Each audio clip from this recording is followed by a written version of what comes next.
చేసాము. ఈరోజు మన చిల్డ్రన్ బైబిల్ క్లాసు భూలోకంలో ఎవరెవరు ఉన్నారు మళ్ళీ నేర్చుకున్నాం. నేర్చుకున్నాం.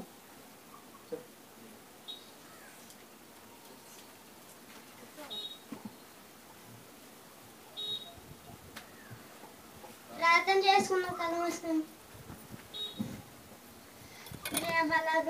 తండ్రి, నేను నా పాఠం చెప్పే నాకు మంచి జ్ఞానాన్ని వినేవారికి గ్రహించే మనసుని ఇవ్వండి తండ్రి. క్రీస్తునామాలో అడిగి వేడుకుంటున్నాను తండ్రి. ఆమేన్. భూలోకం గురించి భూలోకంలో ఇలా పెట్టుకోవాలి. భూలోకంలో మనుషులు ఉన్నారు. భూలోకంలో చనిపోయిన వారి శవాలు ఉన్నాయి. భూలోకంలో మనిషి రూపంలో దేవుడు ఉన్నాడు. ఆత్మరూపంలో ఉన్నాడు.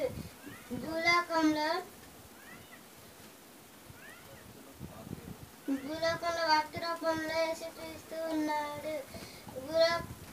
భూలోకంలో మనం పాపం చేయకుండా చూసే పరిశుద్ధాత్మ దేవుడు ఆత్మ రూపంలో ఉన్నాడు.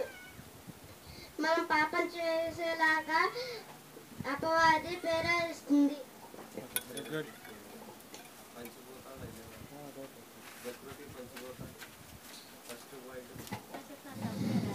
ప్రతి ఆదివారం 7-8 మంది పిల్లలు చెప్పారు. సెలవులు అవడం వల్ల అందరూ ఊరెళ్ళారు. నెక్స్ట్ వీక్ నుంచి పై వచ్చే వారం నుంచి వచ్చేస్తారు. ఇక కొంచెం షెడ్ పని ఇదంతా కట్టడానికి అన్ని అడ్డం పెట్టామండి. కొంచెం జాగ్రత్తగా నడవండి. అటు వచ్చేస్తే అసలు ఏ గొడవ లేదు. ఒకవేళ ఇటు వచ్చేవాళ్ళు ఎలా వెళ్ళిపోండి. మీకు కుదిరితే వచ్చే ఆదివారానికి మొత్తం లైన్ చేసేస్తామండి. చిల్డ్రన్ బైబిల్ స్కూల్స్లో భూలోకంలో ఎవరెవరు ఉన్నారు చెప్పారు కదా. భూలోకంలో ఎవరెవరు ఉన్నారు. ఈరోజు కంఠత వాక్యం ఏంటంటే పిల్లలదే మోషే రాసిన ఆది కాండము లేదా ఆది కాండ గ్రంథము. మోషే రాసిన ఆది కాండ గ్రంథము 1వ అధ్యాయము 1వ వచనం. ఆది కాండము 1వ అధ్యాయం 1వ వచనం. ఆది యందు దేవుడు భూమి ఆకాశములను సృజించను. ఈ ఒక్క మాట ఎన్నో వందల సిద్ధాంతాలని కొట్టేసిందని మీకు ఒకరోజు పాఠం కూడా చెప్పడం అనేది జరిగింది. ఈరోజు కంఠత వాక్యం ఏంటండి. మొత్తం మీకు 6 నెలలకు కలిపి 6 కంఠత వాక్యాలు వచ్చేస్తాయి. ప్రస్తుతానికి 3 అయినాయి. అవునా? ప్రస్తుతానికి 3 అయినాయి. పిల్లల క్లాస్ ఒక పావుగంట సేపు చెప్పి నేను కృష్ణకి ఇచ్చేస్తాను. ఈరోజు ఆదివారం చేపలు తెచ్చుకున్నాం అనుకుందాం. మూకుట్లో నూనె పోసి బాగా వేడెక్కిన తర్వాత చేపను తీసుకెళ్ళి దాంట్లో వేసి అటు ఇటు తిప్పి ఉప్పు కారం వేసుకునే అత్తమా దాన్ని విభజించాలని ముందు తల మీద గట్టిగా ఒకటి బాగా చంపాలి. దాని ఆత్మని శరీరాన్ని వేరు చేయాలి. అంటే అర్థం ఏంటంటే చంపేయాలి. చేపను 2 భాగాలు చేస్తాం. ఆత్మను ఒక భాగం పంపించేసాం, శరీరం మళ్ళీ దాన్ని 2 భాగాలు చేస్తాం.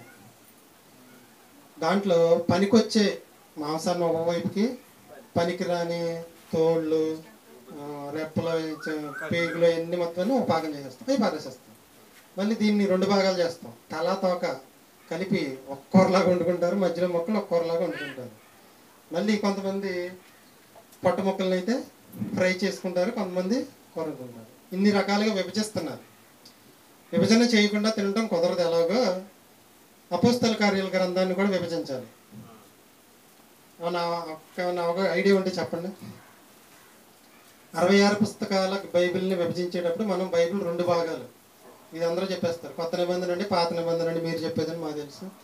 కొత్త నిబంధన 27 పుస్తకాలు, పాత నిబంధన 39 పుస్తకాలు 2గా విభజించేసాం. అక్కడి వరకు అక్కడి నుంచి చెప్పరు. మళ్ళీ పాత నిబంధన 5 భాగాలు: ధర్మశాస్త్ర గ్రంథాలు, చరిత్ర గ్రంథాలు, కావ్య రూప గ్రంథాలు, పెద్ద ప్రవక్తల గ్రంథాలు, చిన్న ప్రవక్తల గ్రంథాలు. నేను మీకు ఇచ్చిన బుక్లో రూతు అని రాశాను. రూతు కాదండి, అది ఇస్తేర్ అని రాసుకోవాలి. ఫస్ట్ పేజీలో కొంచెం మిస్టేక్ పడింది. ధర్మశాస్త్ర గ్రంథాలు అంటే ఆదికాండం, నిర్గమకాండం, సంఖ్యాకాండం, లేవికాండం, ద్వితీయోపదేశ ఆదికాండము, నిర్గమకాండం, సంఖ్యాకాండం, లేవీకాండం. ఆదికాండము, నిర్గమకాండము, లేవీకాండం, సంఖ్యాకాండం, ద్వితీయోపదేశకాండం. తర్వాత చరిత్ర గ్రంథాలు యెహోషువ నుంచి ఎస్తేరు వరకు 12 పుస్తకాలు. తర్వాత కావ్యరూప గ్రంథాలు యోబు నుంచి పరమగీతం వరకు. పెద్ద ప్రవక్తలు అంటే యెషయా నుంచి ఉన్నారు, చిన్న ప్రవక్తలు అంటే ఇవి. అలాగే కొత్త ఇదంతా ఎందుకు? అపోస్తలుల కార్యాల గ్రంథ విభజన. పిల్లల క్లాస్ ఇది. అపోస్తలుల కార్యముల గ్రంథ విభజన, అది పాత నిబంధన గ్రంథ విభజన, కొత్త నిబంధన గ్రంథ విభజన. యేసుక్రీస్తు జీవిత చరిత్ర లేదా సువార్త పుస్తకములు. సువార్తలు తప్పు, 4 సువార్తలు అంటారు చాలా మంది. సువార్తలు కాదు, సువార్త ఒకటే, 4 రాశారు. తర్వాత దాన్ని ఏమంటారు? చరిత్ర గ్రంథం. దాని తర్వాత పత్రికలు, పౌలు రాసిన పత్రికలు ఉన్నాయి, శిష్యులు రాసిన పత్రికలు ఉన్నాయి. చివరిదే ప్రవచన గ్రంథం. ఇప్పుడు మనం నేర్చుకునే అపోస్తలుల కార్య గ్రంథం కొత్త నిబంధన గ్రంథంలోని చరిత్ర గ్రంథంలోని ఏకైక పుస్తకమైన అపోస్తలుల కార్యములు. ఈ గ్రంథాన్ని విభజించాలి.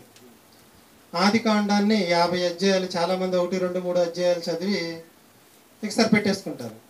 దాన్ని విభజించడం ఎలాగంటే ఆదికాండ గ్రంథ విభజన. ఆది కాండము 1 నుంచి 11 అధ్యాయాలు ఒక భాగము, 12 నుంచి 50 వరకు ఒక భాగం. 1 నుంచి 11 వరకు ఉన్న అధ్యాయాల్లో 4 సంఘటనలు. ఒకటి సృష్టి, రెండోదేమో సృష్టి ప్రతనం, జలప్రలయం, జాతుల విభజన. అలాగే మిగిలిన 12 నుంచి 50 వరకు 4 వ్యక్తులు: అబ్రహాం, ఇస్సాక్, యాకోబు, యోసేపు. సింపుల్. అలాగే అపోస్తలుల కార్య గ్రంథాన్ని కూడా మనం విభజించాలి.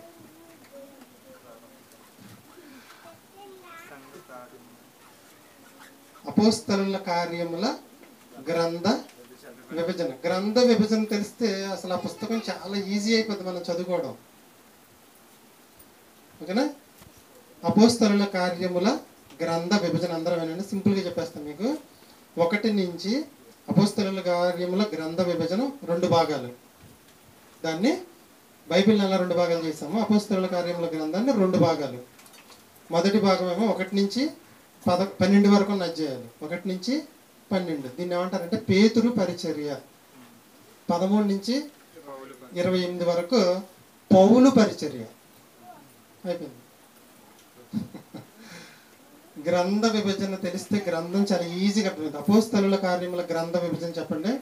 1 నుంచి 12 అధ్యాయాల వరకు ఒక భాగము, 13 నుంచి 28 వరకు రెండో భాగం. మొదటి భాగము పేతురు గారి పరిచర్య, రెండో భాగం పౌలు గారి పరిచర్య. మనకి ఎక్కువగా పౌలు గురించే మాట్లాడతారు, కానీ చాలా మంది పేతురు గారు అనుకుంటాం. అవునా? పరలోక రాజ్యపు తాళపు చెవులు ఎవరికి ఇచ్చాడు? పాతాళ లోకపు తాళపు చెవులు ఎవరి దగ్గర ఉన్నాయి? అవి కూడా పేతురు గారి దగ్గర ఉన్నాయంటారా? నేను ప్రశ్న మీరు సరిగ్గా వినలా. పరలోక రాజ్యపు తాళపు చెవులు నీకు ఇచ్చేదను అని యేసుక్రీస్తు బతికొండంగా పేతురుతో చెప్పాడు, ఇచ్చాడు. నేను అడిగింది ఏంటంటే పాతాళ లోకపు తాళపు చెవులు ఎవరి దగ్గర ఉన్నాయి?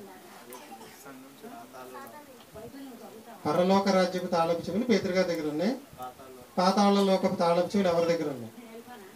ప్రకటన గ్రంథం చివరి అధ్యాయంలో ఉంటుందండి, దేవుడి చేతిలో ఉన్నాయి. పాతాళ లోకపు తాళపు చెవులు దేవుడి దగ్గర ఉన్నాయి. పరలోక రాజ్యపు తాళపు చెవులు ఎవరికి ఇచ్చాడంటే పేతురు గారికి ఇచ్చారు. ప్రస్తుతానికి ఇక్కడ కూర్చున్న మనందరికి కూడా తాళం ఇచ్చేసాడు దేవుడు. పేతురు గారు ఆ తాళాన్ని అంట చాలా రోజులు దాచిపెట్టేశాడంట. నేను యేసుక్రీస్తుని ఎరగను అన్నప్పుడు దాన్ని ఏం చేశాడంటే దాచి ఉంచి ఉంచి ఉంచి ఉంచి ఒక్కసారి బయటికి తీసి డోర్ ఓపెన్ చేస్తే ఒక్కసారి పరలోకానికి 3000 మంది ఎంటర్ అయ్యారు. తర్వాత 2000 మంది ఎంటర్ అయ్యారు. ఇప్పుడు తాళం చెవంటే ఏంటి చెప్పండి? మనం ఎవరినైతే బాప్తిస్మం ఇచ్చి సంఘంలోనికి తీసుకొస్తున్నామో వాళ్ళందరూ లాక్ ఓపెన్ చేసుకుని భూమి మీద ఉన్న పరలోకానికి వస్తున్నారు. మీరు పరలోక రాజ్యపు తాళం మేము సంఘంలోకి వస్తే పరలోకం వెళ్ళిపోలేదు కానీ ఊరుకోవద్దు.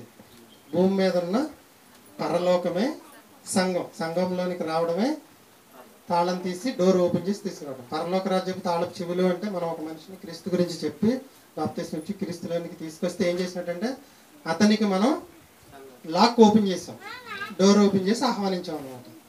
అది తాళపు చెవులు అంటే మీరు ఏదో అనుకోదు. ఇప్పుడు చెప్పండి, అపోస్తలుల కార్యంలో గ్రంథ విభజన సింపుల్గా అపోస్తలుల కార్యముల గ్రంథము 2 భాగములు, 1 నుంచి 12 అధ్యాయాలు మొదటి భాగము, 13 నుంచి 28 వరకు రెండో భాగం. మొదటి భాగం పేతురు గారి పరిచర్య, రెండో భాగం పౌలు గారి పరిచయం. ఇది అపోస్తలుల కార్యముల గ్రంథం యొక్క గ్రంథ విభజన. మీకు సింపుల్గా వచ్చేస్తుందండి. మీకు మన కృష్ణ హరిబాబు అనే రెడీగా ఉన్నారు పాఠాలు చెప్పడానికి. అతి ప్రాముఖ్యమైన సమయంలోనికి మనం వెళ్ళాము అని నేను అన్నా. మీరు ఒప్పుకుంటారా? ఇప్పుడు మరి అందరూ మెసేజ్ చెప్పడానికి రెడీగా ఉన్నారు. నేను ఏమన్నానంటే ఇప్పుడు అతి ప్రాముఖ్యమైన సమయంలోనికి మనం వెళ్ళబోతున్నాం, అందరూ శ్రద్ధగా వినండి అన్న. మీరు ఒప్పుకుంటారా ఒప్పుకోరా? అంటే ఇప్పుడు వరకు నేను చెప్పిందంత సోదా? ఇప్పుడు వరకు మనం చూసిన పాటలన్నీ సోదా?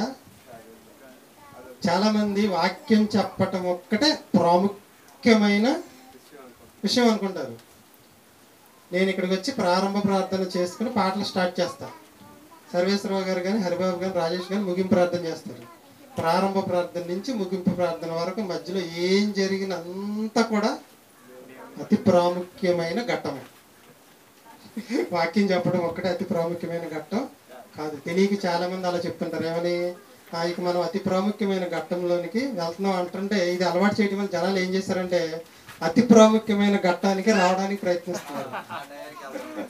ఇంకా వాక్యం స్టార్ట్ అవ్వలేదు కదా అంటే ఏంటి అర్థం? వాళ్ళ మైండ్లో ఇక్కడ ఏది ఫిక్స్ అయిందంటే అతి ప్రాముఖ్యమైన ఘట్టం ఏంటంటే వాక్యం వినడం కాదండి. ప్రారంభ ప్రార్థన కూడా అతి ప్రాముఖ్యమైన. చాలా మంది ఏమంటారంటే ఆ ముగింపు ప్రార్థన ఎందుకంటే యూట్యూబ్లో పెడుతున్నారు అంటున్నారు. అస్సలు ప్రార్థన చేయడం రానోళ్ళు అజ్జూసన్నా నేర్చుకుంటారు కదా, ఆ ఉద్దేశంతో పెడుతున్నాను నేను. అంతేనా?